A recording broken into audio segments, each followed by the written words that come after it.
एक गोद लिए हुए बच्चे के पास जन्म के परिवार यानी कि बायोलॉजिकल फैमिली की पैतृक प्रॉपर्टी में कोई हिस्सा होगा या फिर नहीं होगा। तेलंगाना हाई कोर्ट के पास कुछ ऐसा ही मामला आया जो कि 46 साल पुराना था और इस पर कोर्ट ने अपना एक अहम फैसला सुनाया। दोस्तों, आज हम बात कर रहे हैं case Anumolu Nageswara Rai versus AVRL Narasimha Rao case के बारे में। और इस केस की सुनवाई justice P Naveen Rao, justice B Vijaysen Reddy और जस्टिस नागेश्वर भीमाकारा की बेंच कर रहे थे। ये केस है 1977 का। सिविल कोड ने बंटवारे को लेकर एक मुकदमा दायर किया गया था।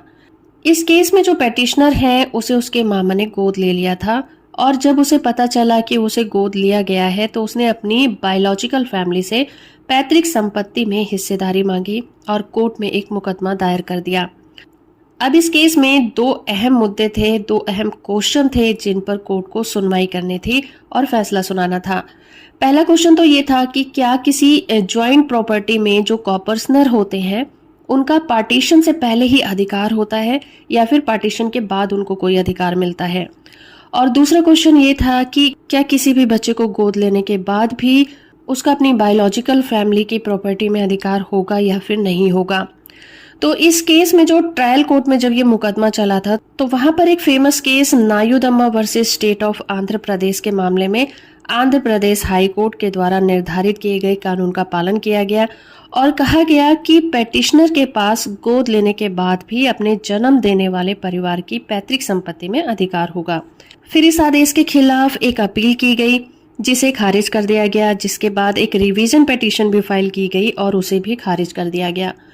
जिसके बाद जो रिस्पोंडेंट था उसने अपील की और कहा कि नायुदम्मा केस में जो Hindu adoption and maintenance act 1956 के सेक्शन 12B को इस तरह से डिफाइन किया गया है कि एक बच्चे को अगर गोद दे दिया जाता है तब भी उसका जन्म लेने वाले परिवार की पैतृक संपत्ति में हिस्सा बना रहेगा। तो उन्होंने कहा कि ये फैसला बिल्कुल गलत है और लापरवाही से दिया गया है, क्योंकि एक व्यक्ति दो परिवारों का कॉपर्सनर नहीं हो सकता, क्योंकि सेक्शन 12B तभी लागू होता है जब प्रॉपर्टी गोद लेने से पहले ही बच्चे के पास हो। यानी कि जब बच्चे को गोद दिया गया था तो उस समय बच्चे के पास वो प्रॉपर्टी होनी चाहिए थी, तभी सेक्शन 12B यहाँ पर काम करेगा। लेकिन गोद देने के टाइम ऐसा नहीं हुआ था, इसलिए बच्चे का पैतृक संपत्ति में कोई अधिकार नहीं होगा। यहाँ पर तेलंगाना हाई कोर्ट ने सुप्रीम कोर्ट के द्वारा पारित किए गए बहुत से अलग अलग जजमेंट को देखा और जजमेंट पर विचार भी किया। बेंच ने कहा कि एक्ट के सेक्शन 12 में जन्म देने वाले माँ बाप से बिछड़ना और गोद लेने वाले माँ बाप से मिलकर नए अधिकारों का जन्म देना है, यही इस एक्ट का मेन उद्देश्य है। कोर्ट ने कहा कि जब भी किसी बच्चे को गोद दिया जाता है तो उसके सारे रिलेशन जन्म देने वाले माँ बाप से खत्म हो जाते हैं और नए गोद लेने वाले माँ बाप से जुड़ जाते हैं और ऐसा माना जाता है जैसे उसने कभी उस परिवार में जन्म ही ना लिया हो।